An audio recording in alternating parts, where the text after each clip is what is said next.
In this video, we're going to connect the L1 Wi-Fi water leak and freeze detector using the Residio app. To get started, we'll need the Residio app installed on an iOS or Android device. This will show the setup completed using an iOS device. Once we have the app downloaded and we log in, if we already have devices added to an existing location, we can hit the plus icon at the bottom of the screen. If this is our first time logging into the app, this will show immediately after you log in.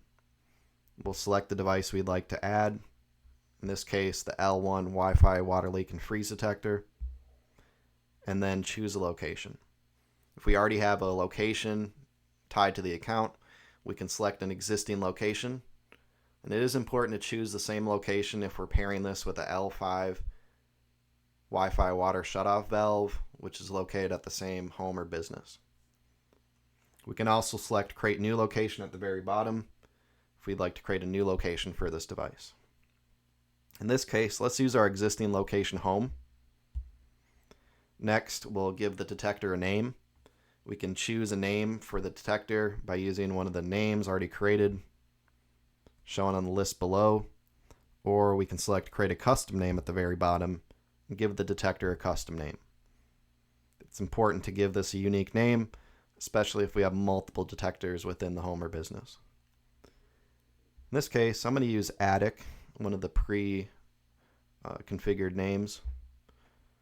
And at this point, it will prompt me to insert batteries into the L1. So we want to power this up. To do so, we'll remove the cover from the back to access the battery compartment. We can either use a flathead screwdriver or fingers, and then insert the two AA batteries. To replace the cover, there's a small groove that we'll see here. Kind of slides into the bottom of the detector, and then we can snap close it. We'll hear a clicking noise when that cover is firmly in place.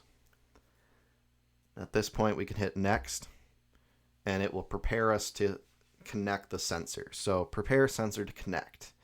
We'll want to press and hold the sensor's button for at least 5 seconds. That button's located on the side of the device.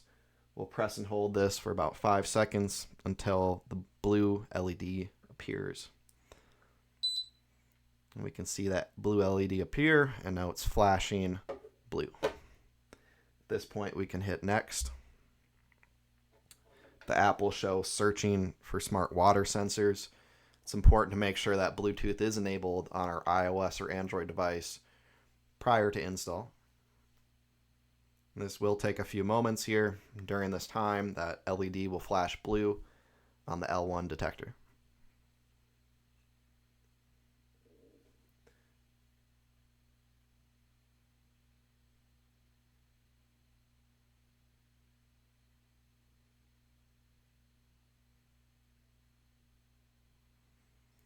Next, we'll finish the pairing process by pressing that button on the side of the detector again until the LED light blinks green twice, and we also hear a tone. So we'll see the LED change, flash green twice, and we'll hear the beep. And on our app, we see a green check mark saying our L1 Wi-Fi water leak and freeze detector is connected to your phone. We'll hit next. And at this point, we're kind of at this end of the process here. To set up our detector, we'll want to connect it to our Wi-Fi network. So what we'll see here in just a moment is a list of network names. We can select one of the network names. If we're not seeing our network showing here, we can hit the refresh button at the top right. If it's a hidden network, we can select add network at the very bottom, follow the prompts to add the hidden network. But in this case, I do see my network showing here, so I'm going to go ahead and select the network for my home and then enter the password. Hit next to proceed, and we'll see the app showing connecting L1 Wi-Fi water leak and freeze detector to Wi-Fi. At this point, the LED on the L1 is solid blue, which will turn off once it's connected. And this may take a few moments here. At this point, again, it's just connecting the device to Wi-Fi.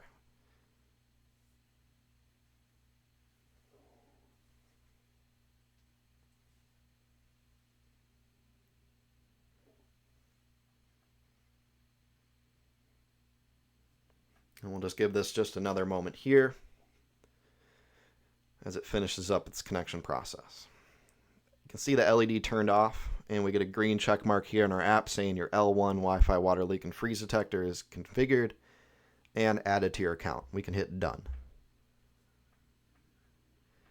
Now I can see my device added to my location, attic at the bottom of the screen here. I can select the device, and here it's going to show me data for my indoor temperature and humidity. It may take up to 48 hours for this information to generate. Once we see information, it will graph rolling trends of indoor temperature and humidity. At the bottom left corner, I can see my battery life for my L1 detector, and I can also see when it's going to update next. The next time it updates, it will grab the indoor temperature and humidity and graph that information showing on this main display here. If we want to access the settings, we can hit the cogwheel in the top right-hand corner. This is where we can manage alerts. We can enable indoor temperature alerts, email notifications, as well as humidity alerts, and set custom alert ranges for both. So we can select alerts for this range and select a temperature for when we want to be notified. So in this case, below 50 or above 90. We can do the same for humidity as well. And lastly, we can add email contacts if we want to notify someone when a leak or important notification occurs.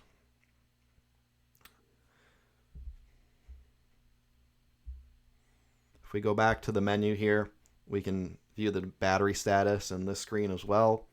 We can change the temperature unit from Fahrenheit to Celsius, and we can change the update frequency as well. This is how often the indoor temperature and humidity is going to be updated and show on your app display. It is recommended for this to be set for daily. However, you can change this to twice daily and 3 times daily. Just note, the higher the update frequency, the more battery life this will use, and you'll have to replace the batteries more frequently. If we go back to our menu here, we can view the water sensor configuration at the very bottom. We can rename the detector. We can view the firmware, the MAC ID, and then we can also delete the water sensor if we want to remove it from our location. However, at this point, we are set up and ready to go. We can now place our detector. We can use the optional sensing cable by connecting this into the sensing jack at the bottom of the detector.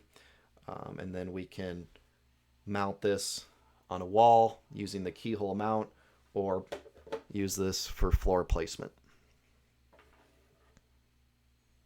There you have it.